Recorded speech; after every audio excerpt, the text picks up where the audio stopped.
नमस्कार। Aware India educate India channel में आपका स्वागत है। आज मैं जैसे कि त्रिशंकु सरकार जो है मेनली जो मैंने अब तक मेरी ये पोइट्री है, वैसे इसको आप जो भी मैंने अभी तक आज लास्ट पार्ट है इसका। कल एग्जिट पोल भी बहुत अच्छा, मैंने अपने हिसाब से तो बहुत अच्छा दिया, उम्मीद है आज रिजल्ट भी वैसा ही आएगा। लेकिन उसके अलावा जो मेरी पोइट्री में जो मैंने त्रिशंकु सरकार बना रखी है, और आज मैं इस पोएम का लास्ट एपिसोड और बहुत ही ज़बरदस्त है ये, आप इसको बहुत ही मतलब एंजॉय करेंगे।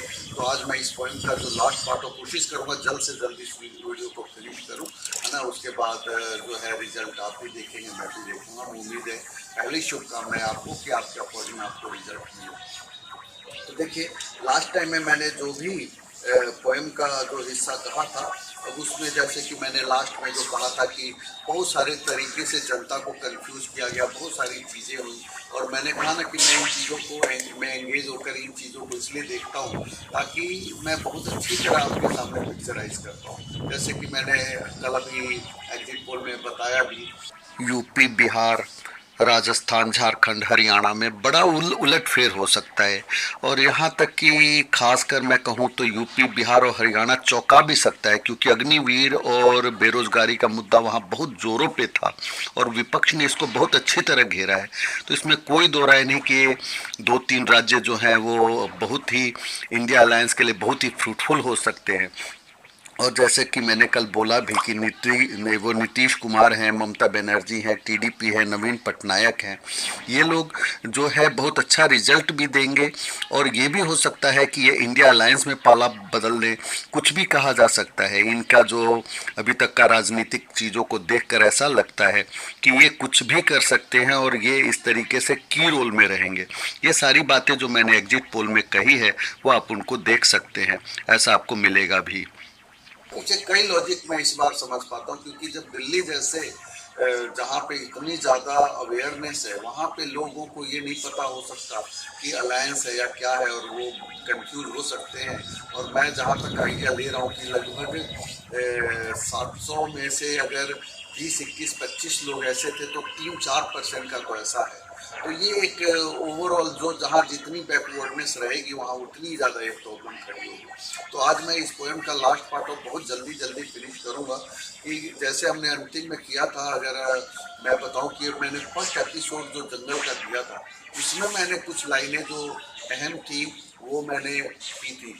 वो लाइनें जो मैंने अब आगे जो पोएम में मैं छोड़ रहा हूँ, और मैं सीधा जो लास्ट पार्ट पे जो पोएट्री की लास्ट पार्ट पे आ रहा हूँ, जो मेरे लिए सबसे इफेक्टिव है।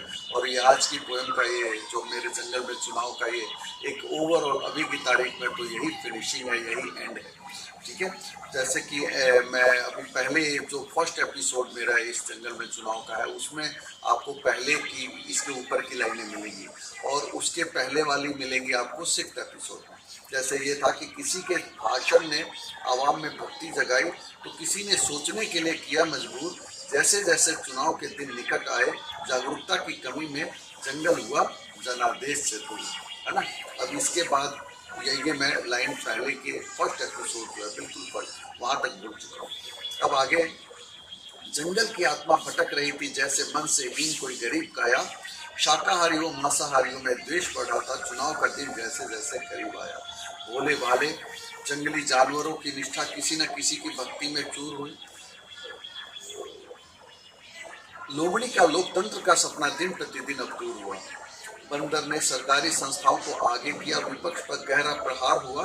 जंगल की मिट्टी लाल हुई थी, चुनावी हिंसा के नाम नरसंहार हुआ।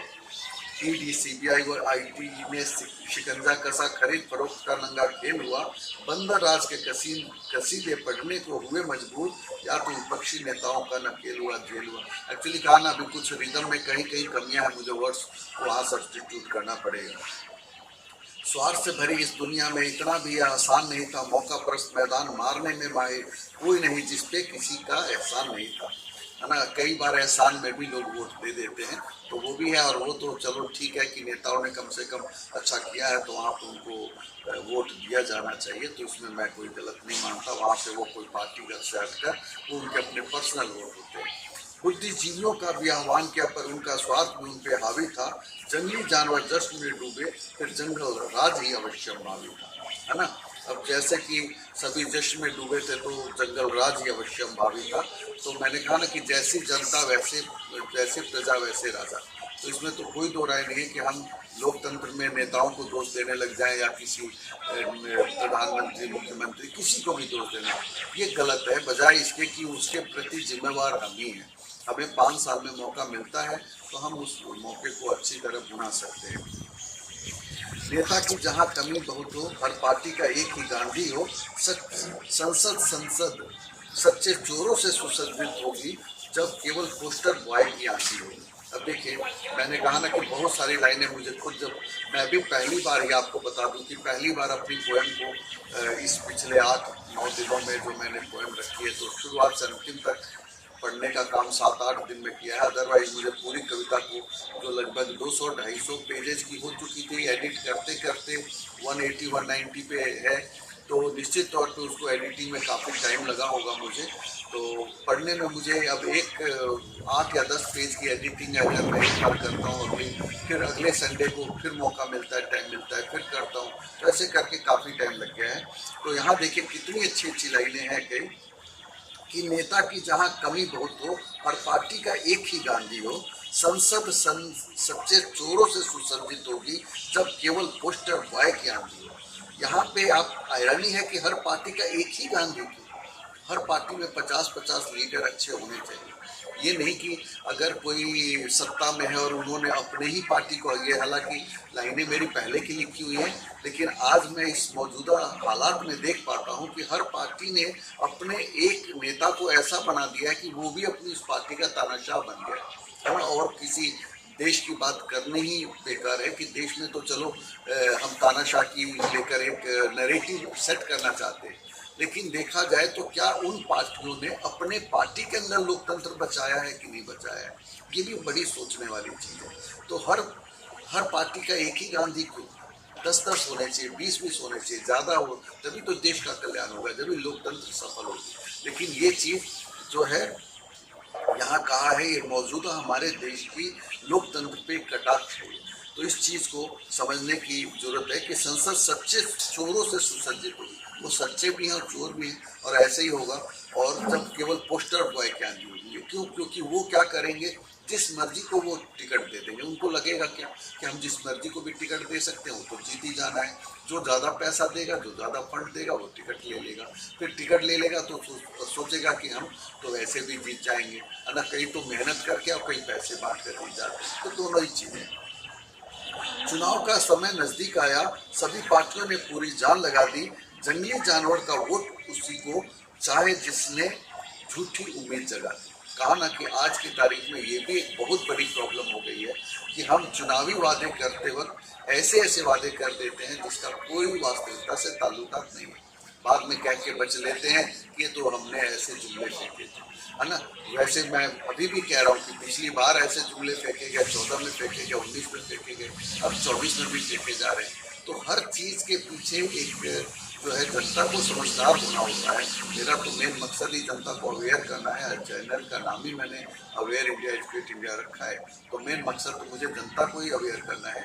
तो इसलिए मैं इन बातों को कह रहा हूँ कि जो है ये चुनावी झूठे वादे करके और वो चुनाव जीत जाते हैं और उसके बाद कहते हैं कि भाई अब सत्ता में आगे कौन क्या बिगाड़ देगा। तो नतीजा जब सामने आया, सबका सर यूं बहुत चकराया। चिंपैंजी की सीट थी सबसे ज्यादा, पर बहुमत पे संशय का बादल मंडराया। जोड़ तोड़ की राजनीति शुरू हुई, कहीं भालू तो कहीं रीछ की फंडिंग काम आई।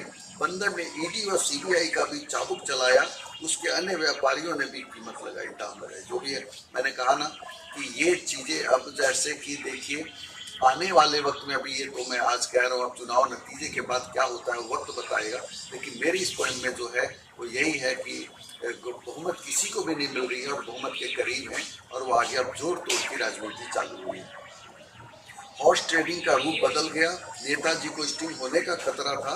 व्यापारियों की टीम काम पे लग गई, उनपे ही सबका पोथी पतरा था, है ना। आप समझिए, ये मौजूदा मॉडर्न टेक्निक हो गया। कहते हैं ना कि पहले भ्रष्टाचार पे आंदोलन होते थे, बहसबाजी होती थी, नेता पकड़े जाते थे, स्टिंग होता था। अब पता चला नेता भी नहीं पकड़े जा रहे, उनके बैक डोर की एक बैकअप टीम है जो काम करने लग गई है, चाहे उसमें मीडिया है, चाहे उसमें कॉरपोरेट है, अलग अलग रूप और वेश बदल बदल के वो काम कर रहे हैं और इसलिए वो बच रहे हैं। तो मैंने जो ऑब्जर्व किया है उन चीज़ों को कह रहा हूँ और बहुत सारी चीज़ें तथ्यों पे भी आधारित है, मैं ऐसे नहीं कह रहा कि मैंने ऐसे ही कह दिया। अब बंदर ने पेड़ों पर पे टेंट लगवाया, उसके नेता वहां नजरबंद हुए। चिंपैंजी ने आलीशान महल सजाया, जहां उसके नेता किला बन गए। अब सोचने वाली बात है, मुझे शर्म आती है ऐसे नेताओं को जो जीत कर इतने बड़े बड़े एमपी और एमएलए हो रहे हैं और उसके बाद डर डर के भाग रहे हैं वो, है ना।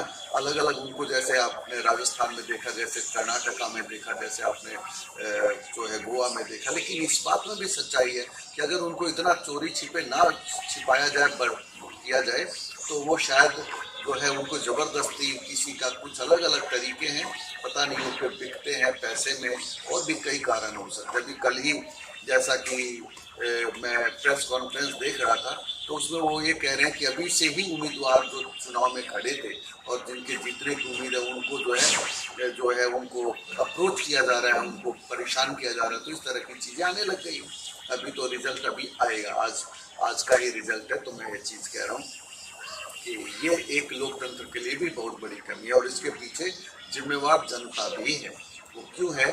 क्योंकि जब आपके ऐसे नेता जीत कर आ जाते हैं और पुनः उपचुनाव वहां हो जाता है, तो फिर आप उनको क्यों जिता देते हैं? आपको यूँ लगता है कि चलो ठीक है, अब इसने पार्टी बदल ली है, सत्ता में रहेगा, हमें थोड़ा सा अच्छा सा फायदा मिलेगा। फायदा तो ऐसे भी नहीं मिलना। जब ऐसे ऐसे व्यक्तित्व के लोग चुनाव में आएंगे, जीतेंगे, तो क्या फायदा मिलेगा? तो वो तो जनता को सोचना चाहिए कि ऐसे लोगों को बिल्कुल ही सामाजिक बहिष्कार भी किया जाना चाहिए। बाप को मलाईदार मंत्रालय का वादा, तो चीते को मिला पैसे का उन्माद। मीडिया मंसूबे जानने का करती प्रयास, तो भालू रीछ के दूत करते उनकी पूरी मुराद। अब समझने की चीज है, देखिए, मीडिया अपने प्रश्नों के माध्यम से पता लगाना चाह रही है कि आपके अंदर क्या है ना। कहा ना कि उनके पास तो लाइसेंस है। जैसे पोएट, मैं पोएट हूँ, मेरी मैंगो मैन पोएट्री है, मैंने बहुत सारी लाइनों में जो है अगर रिदम नहीं बना पाया तो पोएटिक लाइसेंस होता है ना। वैसे मीडिया के पास भी अपना लाइसेंस है, पता लगाते हैं, फिर जाकर वो खुफिया जो है जानकारी देते हैं या तो टेलीकास्ट करते हैं, फिर वो उनकी जो फंडिंग वाली टीम जाकर वहाँ फंडिंग करके काम पूरा कर देती है। किसी को मंत्रालय का, जैसे अभी कल मैंने एग्जिट पोल में बताया कि बार्गेनिंग कैपेसिटी में नवीन पटनायक होंगे, चंद्रबाबू नायडू होंगे, है ना, और क्या नाम है आपके जो है ममता बनर्जी होंगी। इन लोगों ने अलायंस से साथ साइड रह के बहुत सारे अलग तरीके का गेम खेलने का काम किया। तो ये सारी चीज़ें हैं जो लोकतंत्र में चलती हैं और वो हो सकता है। अभी देखिए, मैंने आज इस पोएम को पहले ही क्यों सुना रहा हूँ, क्योंकि बाद में होगा तो होगा कि ये तो मैंने पहले सोचा था, लेकिन मुझे अब अंदेशा है कि ये चीज़ें हो सकती हैं जो आज के रिजल्ट के बाद। बाघ को मलाईदार मंत्रालय का वादा यही होता है कि किसी को मलाईदार मंत्रालय दे दिया जाए, है ना। उनको यूँ कहा जाए कि नीतीश जी, आपको तो हम राष्ट्रपति बना देंगे, आप हमारे साथ आ जाइए। किसी को कुछ कहा नहीं, ये अलग अलग तरीके के वो बनाए जाते हैं, एक परसेप्शन तैयार किया जाता है। तो चीते को मिला पैसे का उन्माद, मीडिया मंसूबे जानने का करते प्रयास, तो भालू रीछ के दूत करते उनकी पूरी मुराद। चील व बाज की नजरें टिकी थी, कौवों ने कौवा काँव काँव करके किया आगा। लोमड़ी की नजरें चप्पे चप्पे पे थी, चाहे कोई शादी हो या वही हो निकाह, है ना। जो नेता होते हैं जिन पे ज्यादा संसाधन है, कहा ना कि ये चुनाव अभी की तारीख में बहुत अच्छा लड़ाई लड़ी है दोनों ही पार्टियों में। मैं दोनों को ही कहूँगा, किसी ने अपने तरीके से अलग अलग तरह के स्टेटमेंट दे देकर, हालांकि उस स्टेटमेंट के मैं फेवर में बिल्कुल नहीं हूँ कि आप ऐसे स्टेटमेंट दें जिसका कोई हाथ पांव ना हो और जो बहुत ही मतलब हेट स्पीच जिसको हम कहते हैं, वो मैं बिल्कुल ही गलत मानता हूँ। लेकिन उसके अलावा जैसे विपक्ष का मैंने कल भी कहा कि उन्होंने बहुत यूनाइटेड होकर चुनाव को लड़ा। ये बात चलो जरूर है कि वो जो मुद्दों में वो भटकाते रहे, उसमें वो मेन मुद्दों को साथ में लेकर भी बहुत अच्छी तरह कई और मुद्दे जो उठाए जा सकते थे, जो विकास का मुद्दा था, जो कि मैंने बहुत सारी चीज़ों को बोला है, वो चीज़ें जैसे कई स्टेटमेंट गलत आई हैं, जैसे कि गांधी को लेकर गलत बोला गया, तो वो सब चीज़ों को अच्छी तरह जनता तक पहुंचाने का प्रयास हो सकता था। जिसमें थोड़ी बहुत कमी रही है, और वो तो रहती रहती है। इसलिए ये एक चुनाव है, बहुत लंबी टीम होती है, जो बड़े बड़े स्टार प्रचारक हैं वो सभी अपने अपने चुनाव प्रचार में बिजी रहते हैं। उनकी जो टीम होती है नीचे जो काम कर रही होती है, उनका एक काम बनता है कि वो ऐसे ऐसे चीज़ों पे नज़र बनाए रखे और ऐसी चीज़ों को उनके सामने रखे, क्योंकि वो तो बिजी हैं, उनका तो यात्रा या तो भाषण देने में टाइम निकल रहा है। तो ये काम उनके बैकअप टीम की कमियां हो जाती है। तो वो सब चीज़ें, और जनता के सामने जो चीज़ें परोसी जाती है वो जनता को किसी की बात पसंद आती है तो किसी की नहीं आती है।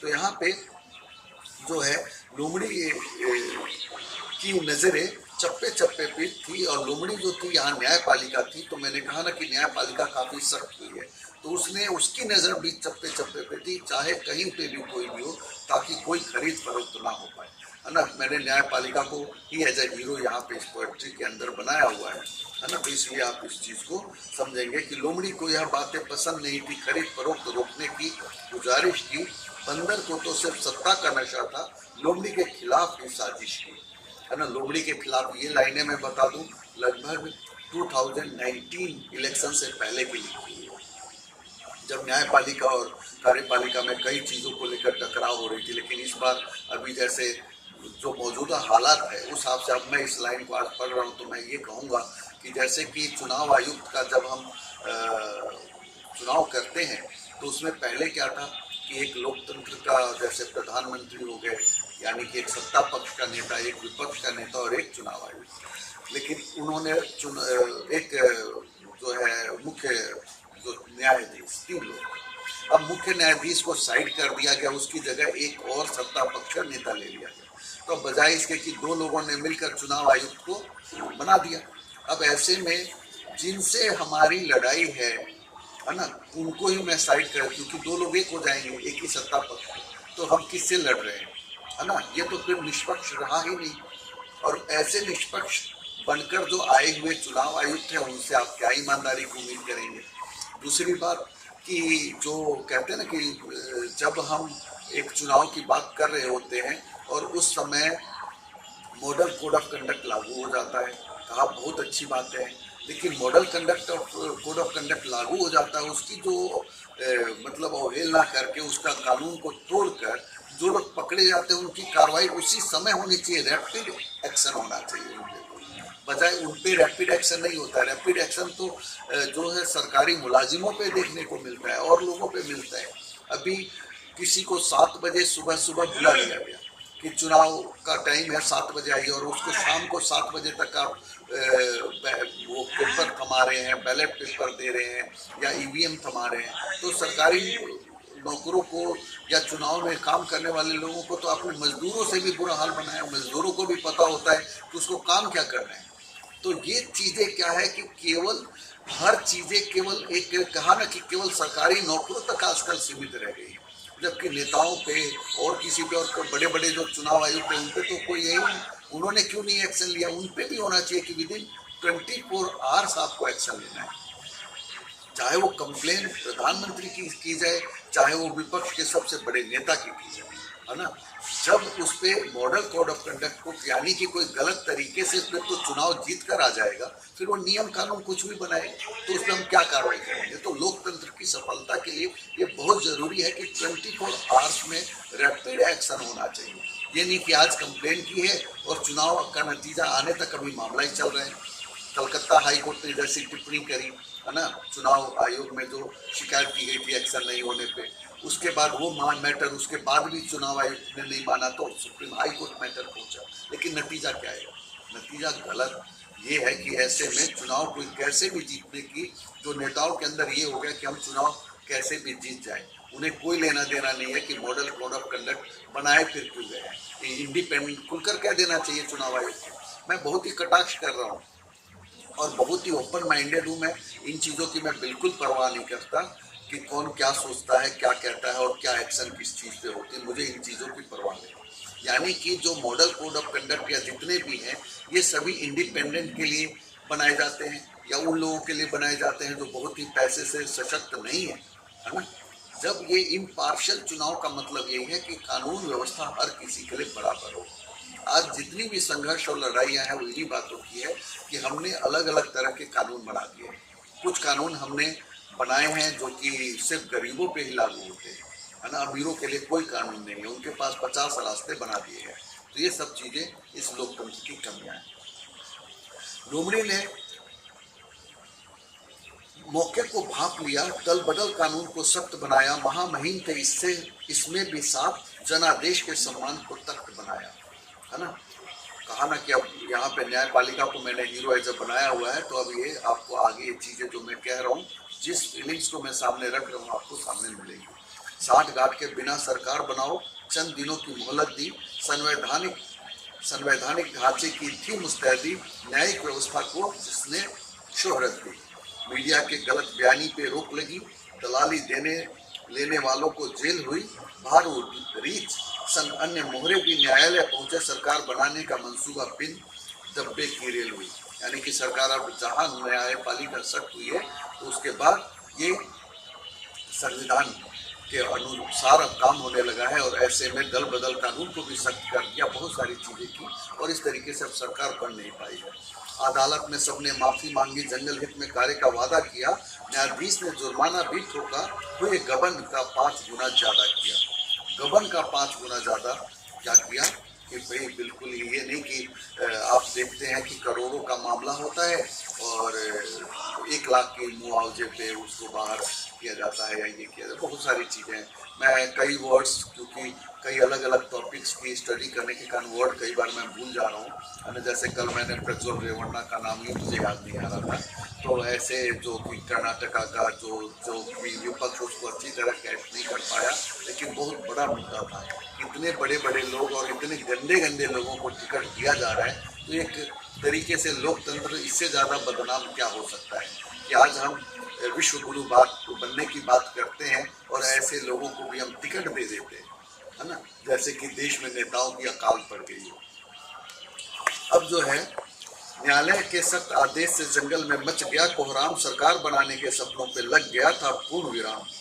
चिंपैंजी और सियार भी दुखी बहुत थे, न्यायाधीश से पंगा बहुत भारी था, चुनाव परिणाम तो तभी निरस्त किया, महामहिम का यह आदेश जारी हुआ। अब समझ जाइए कि अब यहाँ पे विपक्ष और सरकार दोनों ही एक साथ हो गए, क्योंकि अब उनको तो ये उम्मीद नहीं थी। वो तो चाहते थे कि हम गठजोड़ करके कैसे भी सरकार बना ले। जैसे कल मैंने एग्जिट पोल में दोनों को ही 250 के नियर अबाउट सीटें दी हैं, और बाकी जो है 10-12 सीटें जो हैं और दोनों की तरफ ही आ रहे हैं, और तो मिला जुला कर जो है बहुमत से दोनों ही थोड़े थोड़े दूर हैं। तो इस ऐसे कंडीशन हो जाते हैं ये। लेकिन ये जो जनादेश मैंने 2019 से पहले बनाया था, लेकिन मैंने जैसे कि कल आपको अपने उसमें बताया परसों वाली पोएट्री के अंदर, कि उस समय एक सर्जिकल स्ट्राइक और कई चीज़ें होने के कारण चुनाव का एक माहौल ही चेंज हो गया था। तो उस हिसाब से मेरी पोएट्री के हिसाब से वो चीज़ें बैठ नहीं रही थी, तो मैंने उसको नहीं आगे किया, काम नहीं किया। फिर मैंने अभी पिछले साल से इस पॉइंट पे काम करने लगा। तो अब देखिए, अभी तक तो मेरे पोएट्री के अकॉर्डिंग, लेकिन इस बार सब कुछ होता आ रहा है, बाकी रिजल्ट बताएगा। अब जो है चिंपैंजी व सियार भी दुखी बहुत थे, न्यायाधीश से पंगा बहुत भारी हुआ, चुनाव परिणाम को तभी निरस्त किया, महामहिम का यह आदेश जारी हुआ। चाहे कार्यपालिका से हो टक्कर हो जाए, न्यायालय ने सदन को बर्खास्त किया, बंदर संघ मंत्रियों की नींद उड़ी, फिर लोमड़ी ने पुनर्विचार का दरख्वास्त किया। लोमड़ी से पुनर्विचार का दरख्वास्त किया। लोमड़ी ने संविधान का हवाला दिया जिसके तहत ये चुनाव हुए थे। बंदर को मिली थी सत्ता जिसमें लोकतंत्र को गहरे घाव हुए थे।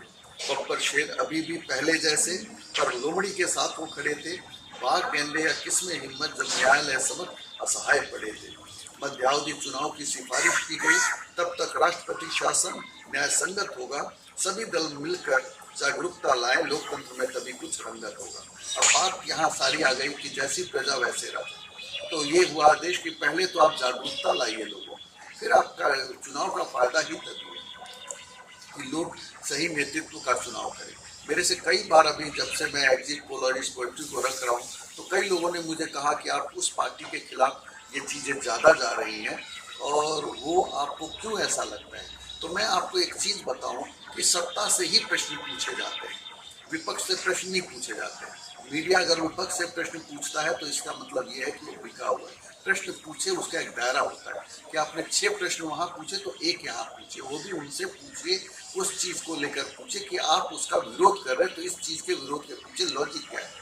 जैसे अगर मेरे से कोई ये कहता है कि आप ये बताइए कि वो कहते हैं कि विदेशों में डंका बज रहा है और आप जो है इसका विरोध, आपको ये बात अच्छी क्यों नहीं लगी, तो मैं जवाब दूंगा कि डंका विदेशों में नहीं बज रहा है, हम डंका यहीं से ढोल लेके जा रहे हैं और वहां बजा रहे हैं, है ना। अभी आप यूएनएच जो मानवाधिकार में लगातार दूसरे साल भारत को सदस्यता नहीं मिली है, ये बहुत बड़े शर्म की बात है, ऐसा कभी नहीं हुआ।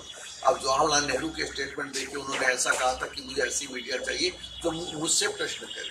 आज मीडिया ये जब कहा जाता है और ये पूछा जाता है कि लोग कह रहे हैं कि असमानता बढ़ गई है, इसका लेकर आपको क्या कहना है, और जवाब आता है प्रधानमंत्री जी का कि क्या मैं अमीरों को गरीब कर दूं, तो उस पर मीडिया का, मुझे नहीं कहता, नेता तो कुछ भी बोल सकता है, ठीक है भाई, उनके मन में है कि अमीर को और अमीर बनाना चाहिए, लेकिन उनको पूछना चाहिए लेकिन गरीबों को और अमीर बनाने के लिए आपको क्या, आपको नहीं लगता कि गरीबों को और अमीर बनाना ज्यादा जरूरी है, उन पे काम किया जाना चाहिए, सरकार का वहाँ पे भी सेंटर होना चाहिए।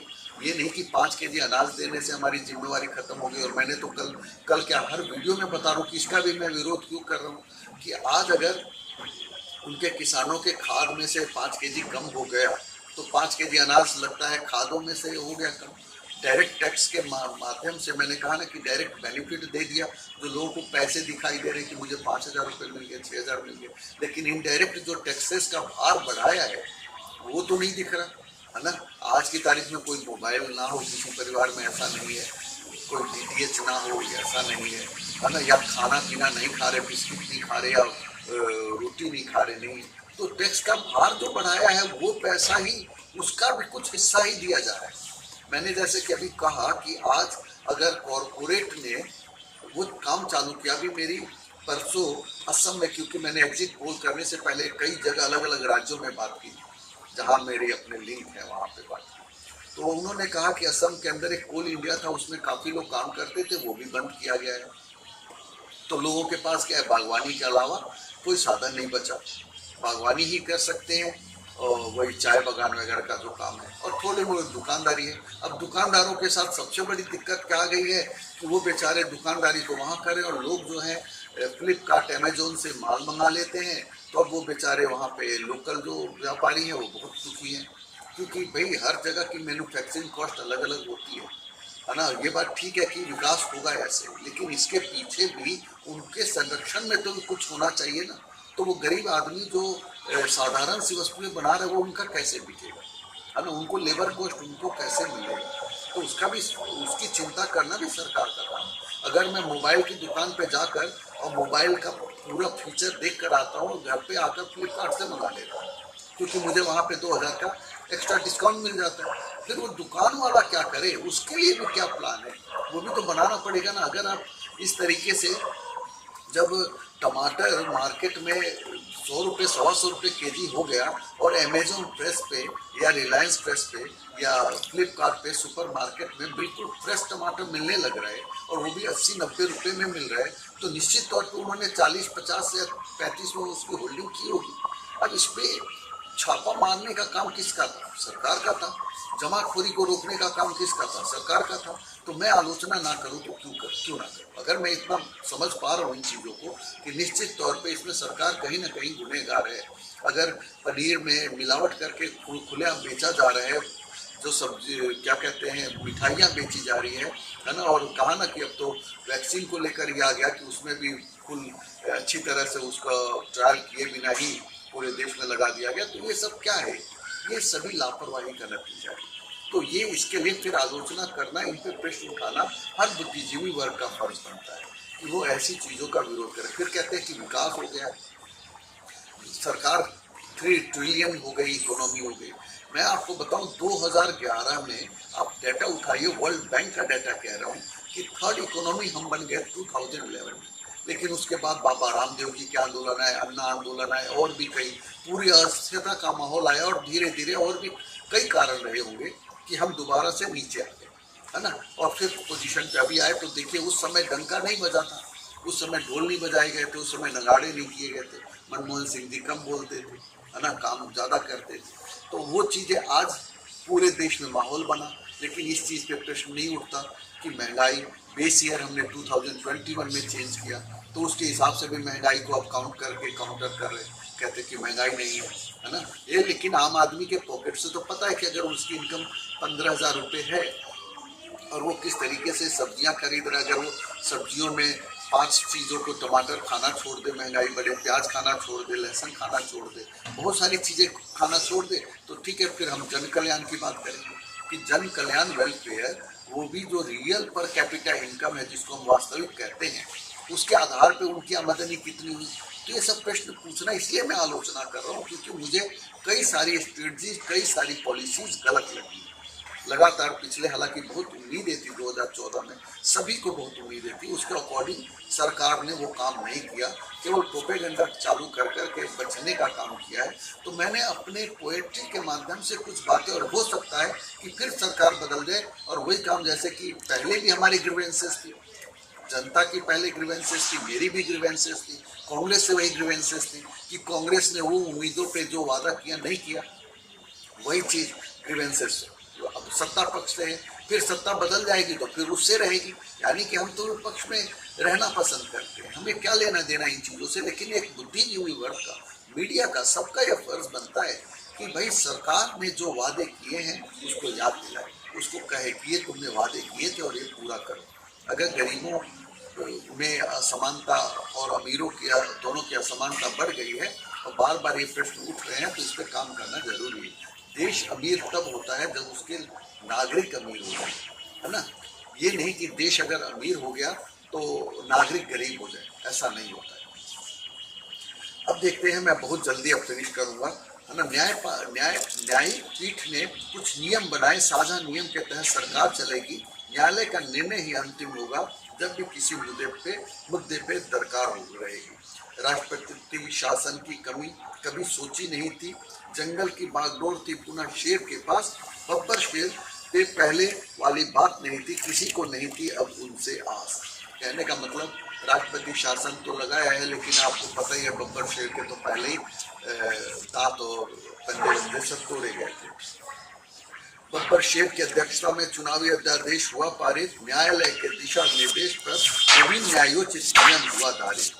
जंगल को संपन्न बनाना होगा, सबकी अपनी अपनी भागीदारी होगी, सह अस्तित्व के नियम का पालन हो, महामहिम शेर की जिम्मेदारी होगी।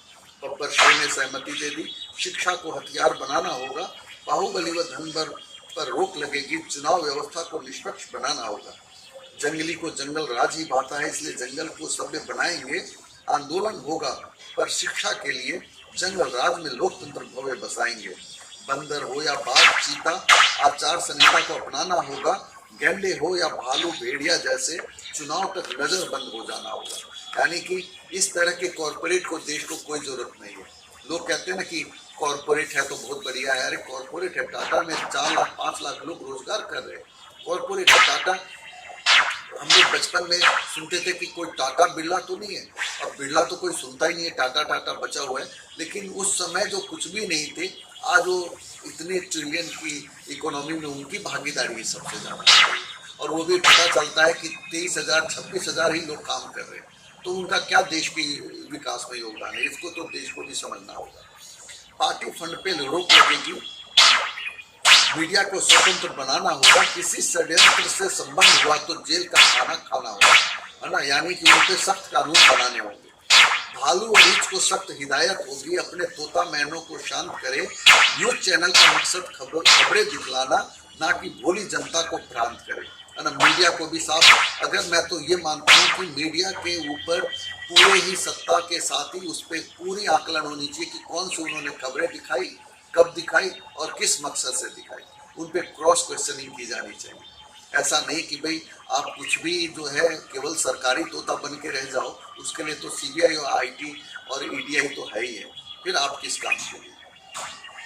व्यापार की इजाजत उसे ही होगी जो राजनीति से कोसों दूर होगा, अगर चुनाव को प्रभावित किया तो बब्बर शेर का नजरिया क्रूर होगा, है ना। यानी कि व्यापार करना है, व्यापार करिए, ये नहीं कि सरकार आप चलाइए पीछे से और प्रधानमंत्री एक मोहरा बन के रह जाए, तो ये बिल्कुल ही गलत है। मैंने कहा ना कि अगर मेरे इस पोएट्री के अंदर हीरो न्यायपालिका है तो विलन के तौर पे ये कॉर्पोरेट है, मीडिया है और ये चंद चोर नेता है ना। बाकी नेताओं में कई बार कहा ना कि ऐसा नहीं होता कि अगर बंदर की गलती है तो बंदर के बाकी जो नेता हैं वो चुनाव बंदर के नाम पे जीत रहे हैं इसलिए वो उनका साथ दे रहे हैं। मतलब ये नहीं है कि वो उनकी गलती है, हाँ गलती उनकी ये है कि वो मौन होकर चुपचाप सहन कर रहे हैं। अगर मैं बात करूं कि एक पार्टी की बात करूं तो बहुत बड़े बड़े अच्छे नेता मिले थे, चाहे वो राजनाथ सिंह जी हैं, चाहे वो नितिन गडकरी जी हैं, जिन्होंने इतने सड़क क्रांति लाने का काम किया। तो ऐसे ऐसे बड़े उमा भारती हैं, है ना, बड़े बड़े अच्छे नेता, वाजपेयी जी का तो खैर वर्ल्ड में नाम है। तो ये ऐसे नेता जो कि बहुत बड़े बड़े थे, शिवराज सिंह चौहान भी रहे, है ना, वसुंधरा राजे रही, तो बहुत सारी पार्टियों में बहुत सारे बड़े बड़े नेता। लेकिन धीरे धीरे उन सबको साइडलाइन करते जाना, इसका मतलब क्या हुआ कि हम अपनी पार्टी के अंदर भी साइडलाइन कर रहे हैं, देश के अंदर विपक्ष को भी साइडलाइन कर रहे हैं, तो मिला जुला कर एक गलत हो जाता है ना। इसको मैं गलत इसलिए मानता हूँ कि लोकतंत्र में मैंने कहा ना, हर पार्टी का एक गांधी नहीं हो, हर पार्टी में हजारों सैकड़ों गांधी हो, हर देश का हर एक नागरिक गांधी हो। इस तरह के विचारों पे हमें आना होगा, इस तरीके से लोकतंत्र सफल हो। ये नहीं कि एक व्यक्ति को आपने कुछ विशेषाधिकार दे दिया तो उससे काम नहीं चलेगा। महल चाहे हो कितना भी सुंदर, प्राकृतिक सुंदरता वाली वह बात नहीं, मुफ्त का भोजन देकर काम चोर बनाना, इससे बड़ी दुश्मनी व भीतर घात नहीं। मैं बिल्कुल ही इस चीज के भी सख्त खिलाफ हूँ कि आप किसी को केवल अनाज तो बांटिए तब तक जब तक कि उसको आत्मनिर्भर आप बना नहीं पा रहे हैं, लेकिन कोशिश तो आत्मनिर्भर बनाने की होनी चाहिए, है ना। आप भारत के, मैंने अभी परसों के वीडियो में बताया ये चीज कि आत्मनिर्भर बनाने की कोशिश की जाने लगी जब हमारे देश में भुखमरी आई, है ना। 1965-67 के आसपास का था। लाल बहादुर शास्त्री जी ने जब नारा दिया जय जवान जय किसान, वो किस लिए था कि जवान हमारी रक्षा करे और हम किसान जो है अपनी फसल बनाए। भारत कृषि प्रधान देश होते हुए भी अगर लोग अनाज की कमी से मर रहे हैं तो बड़े दुख की बात है। तो ये सब चीजें, इसके पहले जब कांग्रेस की सरकार गई थी तो उस समय भी आप देखें कि अनाज गोदामों में सड़ रहे थे और उसके बाद भी वो लोगों तक ये नहीं कि उसको बांट ही दिया जाए। तो ये सब चीजों की ही कमियां थी, लोगों में गुस्सा था और सब में था, मुझ में भी था, औरों में भी। तो हर चीजों की कमियों को दूर करने के लिए सोचा कि चलो इसको, कोई चोर है उसको हटा दो, पता चला अरे अगला आया वो तो डाकू मिल गया, तो जनता कहाँ जाएगी। तो ये जनता का गुस्सा है, रोष है। मैं आम आदमी हूँ, बिल्कुल न्यूट्रलाइज हूँ, लेकिन मैं आम आदमी के तौर पे जो चीज़ें देखता हूँ मैं अपना फर्ज निभा रहा हूँ और मैंने इसलिए अपनी कविता लिखी है। मुझे इससे कोई मतलब नहीं कौन क्या ट्रोल करता है, कौन क्या कहता है। मेरी भी कई बार कई जगह काफ़ी आलोचनाएं होती है, लेकिन मैं उस चीज़ को बियर करता हूँ, मुझे इससे कोई लेना देना नहीं कौन क्या कहता है। अब देखिए, यानी कि आत्मनिर्भर बनाने वाला जो पर्सपेक्टिव आना चाहिए। शिकार किए अब बरसों बीत गए, अब जनता में नहीं है दहशत, आतंक के समक्ष झुक जाना भी बुज़दिलों का ये कहलाता वहशत। वक्त के साथ पुराने घाव भरे हैं, आलीशान जिंदगी में शिकार करना भूला, बंद राज में लोकतंत्र ऐसे बदनाम हुआ, जनहित के नाम पे चलता रहा स्वहित झूला। बब्बर शेर का शरीर हुआ शिथिल, पर जोश अभी भी है भरपूर, बंद राज में बहुत कुछ सीखा, मौका परस्त दरबारी अब होंगे दूर। अब यानी कि राष्ट्रपति शासन के दौरान भी अब ये किया जा रहा है कि जो ऐसे दरबारी हैं, आप कहते हैं ना, कई बार प्रवक्ता मैं देखता हूँ कि जवाब तक नहीं दे पाते, तो मुझे लगता है कि वो भी वाया लिफ्ट लगा लगा कर वहाँ तक पहुँच गए हैं, और पहुँच गए हैं तो मेहनत करके तो क्या जाएंगे, है ना। अगर वो काबिलियत से जाएंगे तो अच्छी तरह से जवाब देंगे, अपनी सरकार का पक्ष भी नहीं रख पाते कई बार, और कई बार तो मीडिया के द्वारा जो एक वो रचा जाता है उसके खिलाफ वो भी हो जाते हैं और वो अच्छी तरह जवाब नहीं दे पाते हैं। तो वो सब भी कमियां क्या है, वो सब भी पार्टी की कमी है ना। क्यों कमी है, हर जगह वही लिफ्ट वाला जो है प्रपोजल चला आता है। लोकतंत्र को जीवित रखना है, जागरूकता जन जन का शस्त्र बने, अशिक्षा का अंधकार खत्म हो, कलम की ताकत ही सबका अस्त्र बने, है ना। कहा ना कि एजुकेशन को मेन रोल दिया गया है इसके लिए और अवेयरनेस। नेतागिरी करना कोई निवेश नहीं है, निस्वार्थ भाव से आना होगा, अगर किया कभी देश से धोखा अपनी जान गंवाना होगा। इस मामले में नेताओं पे ज्यादा सख्ती होनी चाहिए, है ना। जब आम आदमी को 5 साल की जेल होती है तो उनकी गलती वही अगर है तो उनको देश के हर एक युवा आदर्श मानते हैं, है ना। चाहे वो मोदी जी हो, चाहे वो केजरीवाल जी हो, चाहे ममता बनर्जी हो, चाहे तेजस्वी हो, चाहे वो जो भी, तभी तो उनको इतने लाखों वोट मिलते हैं। और वो लोग अगर गलती करें तो उनको इससे बड़ी सजा मिलनी चाहिए, क्योंकि उनकी समाज के प्रति बड़ी जिम्मेवारी है। ये मैंने अपने कान और मैंने जो अपने विचार रखे हैं वो जो है इस पोइट्री के माध्यम से पब्लिश भी कराऊंगा। इस बुक को मैं 101% कह रहा हूँ, यानी कि मैं पब्लिश नहीं कराऊंगा क्योंकि सोशल मीडिया में डालने का तो मकसद ये था कि जिस मकसद से इस पोएम को लिख रहा था, जिस काम से लिख रहा था, जिन चीज़ों को देख रहा था, वही चीज़ें मुझे नज़र नहीं आ रही थी और पोइट्री के एक एक वर्ड मुझे वैसे ही होते दिखाई दे रहे थे। तो मुझे लगा कि नहीं, मुझे पब्लिश करा लेना चाहिए। कि नहीं करा पाया तो मैंने सोचा कि चलो यूट्यूब पे डाल देना चाहिए। ये भी कुछ दोस्तों की सलाह थी तो मैंने कहा ठीक है। अब देखिए, ना बंदर का दोहरा चरित्र हो, ना ही गैंडे जैसों की दहशत होगा। वोट मिलेगा योग्य उम्मीदवार को, स्वतंत्र निष्पक्ष जनमत होगा। यानी कि बाहुबली। यहाँ पे एक चीज और बता दूं कि अभी मेरी जितनी भी पोइट्री के अंदर बंदर को कुछ लोगों ने ही नहीं, हालांकि सत्ता पक्ष से आप जोड़ कर देखें, किसी व्यक्ति विशेष से गैंडे को, बंदर को, भालू को, रीछ को, ये सभी मेरे में एक कहते हैं ना कि सिंबॉलिक कैरेक्टर्स हैं जो मेरी पोइट्री के लिए हैं। इसको आप केवल एक व्यक्ति से जोड़ेंगे तो उस व्यक्ति को अच्छा मानने वाले लोगों को दिल में दुख होगा। मैं बिल्कुल नहीं चाहता कि उनको इस बात का ठेस पहुंचे, तो इसको वो वैसे समझे कि मेरे लिए वो एक कैरेक्टर है और वो कैरेक्टर जो सत्तासीन है वो है ना। अगर भालू और रीछ कॉर्पोरेट है तो वो दो ही व्यक्ति नहीं है, इस तरह के लोग है ना, जो सत्ता को अपने अकॉर्डिंग चलाते हैं। चिंपैंजी हो या होशियार, वंशवाद व परिवारवाद नहीं चलेगा। राजनीति में प्रवेश तब तक वर्जित जब तक जनता के कष्ट नहीं चखेगा, है ना। बिल्कुल, यानी कि जनता के बीच में रह के जनता को देखे समझे तभी उसको राजनीति का हक है। परिवारवाद, ये सब जो भी लोकतंत्र की कमियां हैं वो मैंने डालने की कोशिश की है। मौलिक अधिकार के साथ कर्तव्य होगा निश्चित, कर्तव्यों का निर्वहन भी होगा अनिवार्य। अधिकार तभी तक होंगे सुरक्षित जब तक कर्तव्य पथ पे होता रहेगा कार्य, है ना। मैंने कहा ना कि अधिकार के साथ कर्तव्य भी जुड़े हैं। अगर मुझे मान लेते हैं फ्रीडम ऑफ स्पीच है तो मैं फ्रीडम ऑफ स्पीच का नाजायज फायदा भी ना उठाऊँ। जैसे इस पोइट्री के भी यहाँ पे ही कह रहा हूँ कि हाँ, मैं उसका नाजायज फायदा ना उठाऊँ। हाँ, फिर भी मैंने बहुत आलोचना हद से ज़्यादा की है, तो उसके पीछे लॉजिक यही रहा है कि मुझे एक तरफ से एक तरफा मामला नजर आने लगा कि हर तरीके से मीडिया से लेकर हर कोई केवल विपक्ष से प्रश्न पूछने लग गया है ना, और जो कि गलत है। इसलिए बुद्धिजीवी वर्ग की जो जिम्मेवारी मैंने आज तक अपने शिक्षकों से, अपने गुरुजनों से सीखा है, उनकी जिम्मेवारी ऐसे में बन जाती है। और जो आप रूस की क्रांति हो, चाहे वो फ्रांस की क्रांति हो, कोई भी क्रांति उठाए, वहाँ बुद्धिजीवियों का अलग एक वर्ग रहा था जिन्होंने उस चीज़ को किया। तो मैंने अपना धर्म निभाया है, फर्ज निभाया, नागरिकता का धर्म निभाया। झूठ बोलने पर पाबंदी होगी, चाहे कितना बड़ा भी हो वो वक्ता।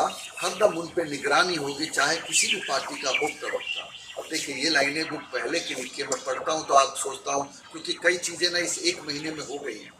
जैसे मैंने कहा ना, गांधी को विलेन बनाया, तो मुझे बड़ा ही बुरा लगा कि हम उस गांधी को का विरोध करने लग गए, उसके बारे में गलत बोलने लग गए कि गांधी को कोई नहीं जानता था गांधी मूवी से पहले।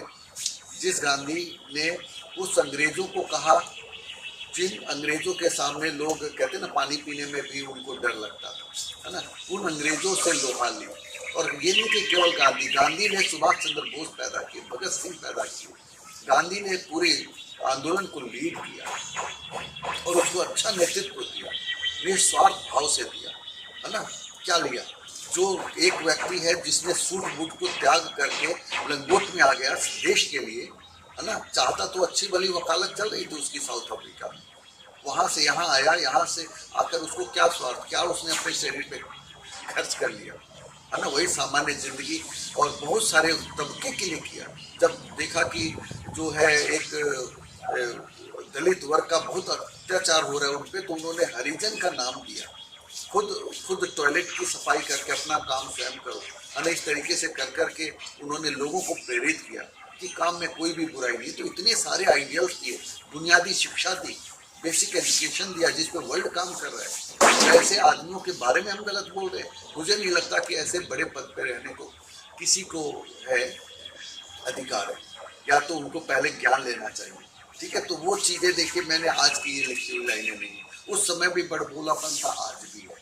है ना। ये बात अलग है कि उस समय भी आलोचना नहीं हो रही थी, आज भी आलोचना नहीं हो रही। अब देखिए कहाँ पे आलोचना हो रही है, कोई आलोचना नहीं हो रही। किसी मीडिया ने उनसे क्रॉस क्वेश्चनिंग नहीं की कि आप गांधी को इस तरीके से कैसे कह रहे हैं, है ना। आपने अभी 2 महीने पहले गांधी के नाम पे कसीदे पढ़े थे, है ना। 2 अक्टूबर को आप ये करते हैं, 4 को ये करते हैं और फिर आप ऐसे बोलते हैं, तो नहीं पूरा क्रॉस क्वेश्चनिंग की। ऐसे मीडिया को मीडिया होने का भी हक नहीं है। तो इसलिए मैंने कहा, और ये कहा पहले की लाइनें मैं पहले बता दूं, आज ये चीजें हद से ज्यादा, आज की लाइनें अगर पड़ी होती तो शायद अब मैं अगर लाइनें ऐड करूं कुछ और तो वो और भी कटाक्ष वाली होंगी। चुनावी वादे कानूनन बाध्य होंगे, सत्ता में आते ही निभाने होंगे, लंबी लंबी फेंकने पर सजा होगी, कानून प्रावधान लाने होंगे। मैनिफेस्टो में किया गया एक एक वादा 4 बराबर हिस्सों में बांटना होगा, किस वर्ष कौन से कार्य संपन्न होंगे, वार्षिक आधार पर उनको बांटना होगा। ये नहीं कि हम चुनाव में नजदीक आते ही नारियल लेके निकल पड़े मार्केट में, नहीं। आप अपने काम को पहले बताइए, मैनिफेस्टो में पहले जाहिर कीजिए कि पहले साल हम ये काम करेंगे, दूसरे साल में ये करेंगे, तीसरे में ये, चौथे में ये। क्यों? क्योंकि 2014 में सरकार बनी, 19 की बात नहीं की, सीधा कहा 22 में करेंगे। अब तो अमृत वर्ष की बात हो रही है, सीधा 47 की बात हो रही है। जनता को इतने बड़े बेवकूफ समझने की जरूरत नहीं है। जनता को अवेयर करने के लिए बहुत सारा तबका है जो आज नहीं तो कल और धीरे धीरे निकल कर आएगा, मुझे ऐसी उम्मीद है। मैं तो अपना फर्ज निभा रहा हूँ, बाकी और लोगों पे मैं छोड़ रहा हूँ कि वो इन चीज़ों को समझे, है ना। मेरी किसी सरकार से कोई भी दुश्मनी या कोई भी चीज़, काय की दुश्मनी, हमारी तो औकात ही नहीं होती, हम लोग तो आम आदमी हैं कि हम किसी से करेंगे। लेकिन फिर भी ये गलत है कि हम इस तरह को लेकर भ्रमित करने लग जाए, वादे करें पूरा ही ना करें। तो वो चीज़ें मैनिफेस्टो का हिस्सा होनी चाहिए। ये लोकतंत्रात्मक सुधार की बात कर रहे हैं, इस पे आगे बहस हो सकती है। पक्ष विपक्ष व जनता का सर्वे निष्पक्ष रूप से कराना होगा, प्रतिवर्ष के काम का मूल्यांकन होगा, जनता के बीच अक्सर जाना होगा। ये नहीं कि नेताजी चुनाव जीत गए और उसके बाद 5 साल में दर्शन दे रहे हैं। कोरोना में एक भी एमपी, मुझे पर नहीं पता दिल्ली के अंदर अगर आप सभी हैं और आप भी, अब मेरे व्यूअर्स अलग अलग स्टेट में भी हैं, तो क्या उनका एमपी, उनका एमएलए, उनका जो चुनाव प्रतिनिधि क्या बाजार में उनके साथ में था या नहीं था, उनके सुख दुख में था या नहीं था, ये तो देखना पड़ेगा। हम किसी एक के नाम पे वोट दे रहे हैं और चाहे वो कोई भी हो, तो इस पर आपको सोचना होगा कि ऐसा हम क्यों कर रहे हैं। इतनी ब्लंडर मिस्टेक है। यही कारण है कि उनके इतने अंदर आ जाता है कि हम जिस मर्जी को टिकट दे दें वो जीत जाएगा, और जो जीतने वाला कहता है कि आपने मुझे वोट क्यों नहीं ना दिया था, आपने तो मोदी को वोट दिया, आपने केजरीवाल को दिया, आपने ममता बनर्जी को दिया, आपने तेजस्वी को वोट दिया, आपने जो है अखिलेश यादव को दिया, तो काम करा लो नीचे जाकर। फिर जनता क्या करे? जनता को चाहिए अपना नेता जो है वो अपना लोकल नेता, और किसका अच्छा चुनाव करे, चाहे वो काउंसलर हो, चाहे वो एमएलए हो, चाहे वो एमपी हो। एज अ जनता मेरा ये फर्ज बनता है कि मैं अपने अच्छे व्यक्ति को वोट दूँ और देता हूँ। निष्पक्ष संस्थाओं की निगरानी होगी, कहीं से कोई ना लगे आक्षेप, सजा का संवैधानिक प्रावधान होगा, न्यायालय का भी रहेगा हस्तक्षेप, पारदर्शी मूल्यांकन की पद्धति होगी, न्यायालय नियमों को लेकर होगा सख्त, अगर परीक्षा में असफल हुए तो सारी सुविधाएं तत्काल की होगी जब, धनबल व बाहुबल पे रोक लगेगी, जनप्रतिनिधि कानून में होगा संशोधन, राजनीतिक पार्टियों के होगी पाबंदी, राजनीतिक दलों का भी होगा रोक लगेगी, उसके भाषण पर होगी पाबंदी, इसके प्रसारण को रोकने के लिए चुनाव आयोग की होगी नामबंदी, मीडिया की मनमानी नहीं चलेगी, निष्पक्ष प्रसारण ही करना होगा, आजीवन प्रसारण पर रोक लगेगी, अगर वर्णन किया कोई राजनीतिक होगा, नेताओं की मनमानी नहीं चलेगी, दल बदल कानून होगा और भी सख्त, नई पार्टी की सदस्यता वर्जित होगी, चाहे कितना भी तानाशाही होगा कोई तक। ये दलीय चुनाव फिर लड़ना होगा, जनता का फैसला अंतिम होगा मान्य, जनता का अंतिम फैसला आने तक सुविधाएं मिलेंगी उसे अति सामान्य। यानी कि अगर कोई दल बदल कानून, केवल उसमें ये भी प्रावधान होना चाहिए कि अगर वो दल बदलता है तो अगला चुनाव एज ए इंडिपेंडेंट। मैं ये मेरी सलाह है कि लोकतंत्र में जरूरी किया जाना चाहिए दल बदल कानून के तहत कि अगला चुनाव अगर वो लड़ता है तो इंडिपेंडेंट लड़े, किसी दल में रहने का उसको कोई हक नहीं, जब वो किसी दल से अपने स्टार प्रचारक को बुलाता है, जीतता है और नेता बन जाता है, बाद में दल को बदल देता है। जनता के लिए ही सत्ता हो, जनता ही सभी के दिलों पे राज करेगी, नहीं होगा कोई खास जगत में, सभी नेक नियत से काज करेंगे। तंत्र के लिए लोक नहीं है, लोक के लिए तंत्र बनाना होगा। जंगल राज का अंश में हो जहाँ, ऐसा ही यंत्र बनाना होगा। जंगली को जंगली कहना भी कलयुग में बहुत बड़ा अपराध है। अगर प्रजा की शिक्षा भी हो दुर्लभ, फिर क्या राजा इसमें निरपराध है। यानी कि हम अगर जनता जागरूक नहीं हुई तो इसमें तो राजा भी पूरा जिम्मेदार है। चुनावी अध्यादेश पे अमल हुआ, सारे नेताओं की यह अग्नि परीक्षा। हर एक जन का जीवन है बेशकीमती, प्रभु राम की यही है इच्छा, यही रामराज है, यही सब कुछ है, इसको भी समझना है। बंदर व चिंपैंजी की टीम है जनता के बीच, हो रही जागो जंगली जागो नारे की धूम। जब ज्यादा से ज्यादा शिक्षित वो प्रशिक्षित करने की होड़ लगी है, सारे नेता पसीने बहा रहे हैं। जल्द ही जनता जागरूक और शिक्षित होगी, तभी वोटों की कीमत का होगा एहसास। जब तक योग्य प्रतिनिधि का चुनाव करने में सक्षम, तब तक लोकतंत्र नहीं आएगा रास। जल्द ही जनता का सक्षम व काबिल होना होगा, तब तक जंगल का कोई तंत्र नहीं। योग्य जनता में सत्ता की साझेदारी होगी कायम, लोकतंत्र की असफलता का मंत्र है। लोकतंत्र की बुनियाद काफी गहरी हुई, जागरूकता अभियान ही चुनावी रण हुआ। जनहित पर आश्रित लोकतंत्र की नींव हुई, सभी नेताओं का यही आमरण प्रण हुआ। जनता का जनता के लिए, जनता के द्वारा किया गया शासन हुआ साकार। जागरूक थोड़ा सा ये एक्चुअली अब आवाज बिल्डिंग कंस्ट्रक्शन का काम चल रहा है पास में, तो अब कोई नहीं। जनता का जनता के लिए, जनता द्वारा किया गया शासन अब हुआ साकार। जागरूक जनता के जन कल्याणकारी सत्ता को जल्द ही दिया गया आदर्श आकार। नेता बनना अब आसान नहीं है, नेतागिरी करना कोई व्यवसाय नहीं है। राजयोग हासिल होना कोई छोटी बात नहीं, जनता की दुआएं मिलना ही आए सही है। सत्ता की संगत साझेदारी हुई कायम, जंगल राज का पूर्णतः हुआ सफाया। शेर लोमड़ी चिंपैंजी हो या बंदर, पुनर्जन्म जन ने बदली सब दिखाया।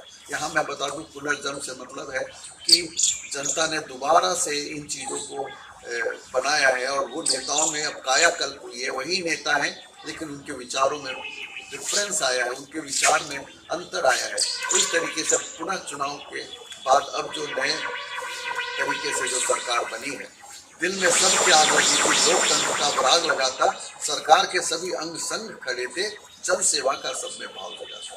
बस यही है पोएम, लास्ट में यही पॉजिटिव नोट के साथ कि अंत में अच्छी सरकार अब बनी है, और उसमें सभी नेताओं ने जनहित का काम करने का काम किया है, और पहले उन्होंने जन सेवा की है ना। कहते हैं ना, जनता की सेवा ही जनार्दन है, तो उन चीज़ों पे किया है। उम्मीद है, मैंने तो देखिए अपनी पोएम क्योंकि लिखी हुई बहुत पहले की थी, बहुत सारी लाइनें मैंने छाट दी, हटा दी इस पोएम में से, जिनकी तुकबंदी के कारण ये पोएम कंप्लीट नहीं कर पा रहा था। और मिला जुला कर ओवरऑल मैंने इसकी एडिटिंग की है, अभी पिछले 6 महीने से कर रहा था, अभी भी कंप्लीट तो नहीं है, लेकिन हाँ मैंने यूट्यूब पे डाल दिया। मेरे लिए एक कहा ना कि एक मकसद ये भी था इसको कि मैं इसी बहाने पूरी पोएम को भी पढ़ लूँगा, और मेरी एक स्टोरेज भी हो जाएगी। आए दिन मेरे लिखे हुए चीज़ें गायब हो जाती हैं कई बार, क्योंकि मैं अभी मिला जुला कर 8-10 बुक्स पे अलग अलग लिख रहा हूँ। कंप्लीशन मोड में कोई भी नहीं है, छोटी मोटी लिख कर बीच में छोड़ देता हूँ, है ना। तो अब ये था मकसद इसको कि जैसे मैंगो मैन मैंने पिछली बार पब्लिश करा ली थी,